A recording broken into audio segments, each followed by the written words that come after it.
ఎందుకంటే అది ఒక్కసారి మన పైకి వస్తే దాన్ని ఆపడం కొంచెం కష్టమవుతుంది. కాబట్టి దయచేసి సదర్ సమ్మేళనం మెదక్లో నిర్వహిస్తున్నటువంటి సందర్భంగా ఈ జిల్లా అధ్యక్షుడు పెద్దలు మల్లేష్ యాదవ్ గారికి, వేదిక మీద ఉన్నటువంటి గౌరవ పెద్దలు ఎడ్ల హరిబాబు యాదవ్ గారికి, సోదరుడు శ్రీహరి యాదవ్ గారికి, లడ్డూ యాదవ్ గారికి, నర్సాపూర్ మున్సిపల్ చైర్మన్ గా పనిచేసినటువంటి సోదరుడు ఎర్రగొల్ల మురళీ యాదవ్ గారికి, స్థానిక కౌన్సిలర్ మీ అందరి ఆదర అభిమాన నాయకుడు రామ్ చరణ్ యాదవ్ గారికి, పట్టణ బీజేపీ అధ్యక్షుడు ప్రసాద్ యాదవ్ గారికి, ఈ కార్యక్రమంలో ప్రత్యక్షంగా పరోక్షంగా పంచుకున్నటువంటి వేదికను పంచుకున్నటువంటి యాదవ కుల బాంధవులందరికీ, వేదిక ముందుండి ఈ కార్యక్రమాన్ని ఎంత గొప్పగా నిర్వహిస్తున్నటువంటి అసలు సిసలైనటువంటి శ్రీకృష్ణుని వారసులైనటువంటి మా యాదవ కుల పెద్దలందరికీ, మా అక్క చెల్లెలకి, అన్నదమ్ములందరికీ కూడా వందనం, శుభాకాంక్షలు, అభినందనలు. జై శ్రీరామ్ అనే నినాదం, జై శ్రీరామ్ అనే నినాదం దేశవ్యాప్తంగా ఎట్లయితే నినదించిందో, జై శ్రీకృష్ణ అనే నినాదాన్ని ప్రపంచం మొత్తం వినిపించేలాగా మీరు చెప్పాల్సినటువంటి బాధ్యత మీ మీద ఉంది.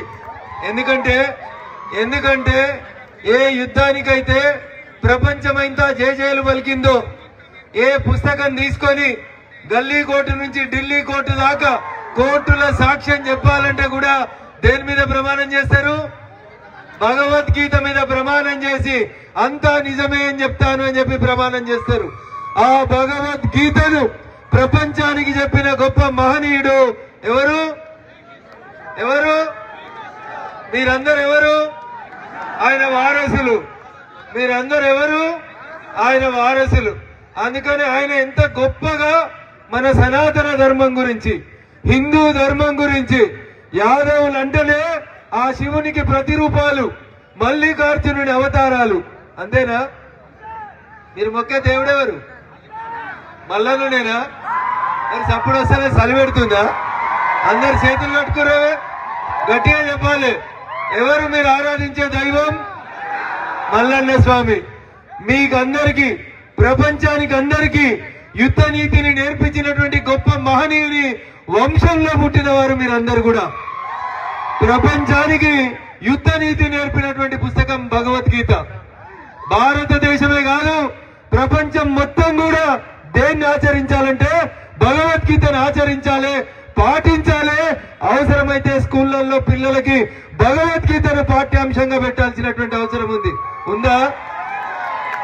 మా హరిబాబు అని అన్నాడు, మాకు అసెంబ్లీలో 4 కుర్చీలు ఇయ్యి, పార్లమెంట్ లో 5 కుర్చీలు ఇయ్యని.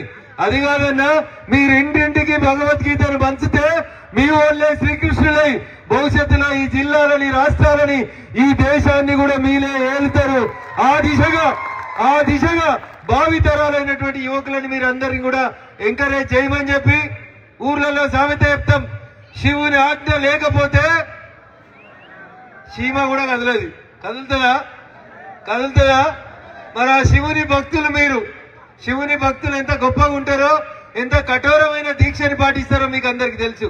అందుకని ఆ శివుని ఆశీస్సులు, ఆ శ్రీకృష్ణుని ఆశీస్సులతో భాగ్యనగరంలో 18 ఏళ్ల కింద మొదలైన సదర్ సమ్మేళనం ఇలా ప్రతి జిల్లాకి, భవిష్యత్తులో ప్రతి మండలానికి పాకాలని, ఆ దిశగా మా యాదవ సోదరులందరూ కూడా కృషి చేయాలని, ఆ శ్రీకృష్ణుని అండదండలతో యాదవ వంశం ఇంతింతై వటుడింతై అన్నట్లు విశ్వవ్యాప్తం కావాలని మనస్ఫూర్తిగా కోరుకుంటూ, హరిబాబు గారి ఆకాంక్ష నెరవేరాలని, ఖచ్చితంగా అది కేవలం సనాతన ధర్మ పరిరక్షణతోటి మాత్రమే సాధ్యమవుతుందని మీకు అందరికీ కూడా తెలియజేస్తూ, ఈ అవకాశం ఇచ్చినటువంటి వేదిక మీదనే యాదవ కుల బాంధవులందరికీ కూడా మరొకసారి శిరస్సు వంచి నమస్సుమాంజలు, కృతజ్ఞతలు, అభినందనలు తెలియజేస్తూ సెలవు తీసుకుంటా ఉన్నాను.